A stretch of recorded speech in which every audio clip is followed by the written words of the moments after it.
Everyone, welcome back. In this video I'll be showing you guys how to fix your Wise app not updating. First, check your internet connection and make sure that it is stable. Then ensure your device has enough storage space. Go to settings, go to iPhone storage, and make sure that your phone has enough storage space for the update.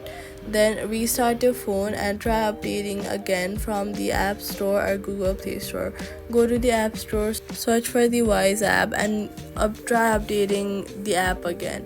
On Android, you can clear the Google Play Store cache from your settings. You can also sign out and sign back in into your App Store account. If the update still fails or does not work, long press on the app icon, remove app, delete app, then delete the app. After deleting it, go to the App Store, search for the app, and reinstall it again. If you found this video helpful, do not forget to like, subscribe, and hit the notification bell for more helpful tutorials.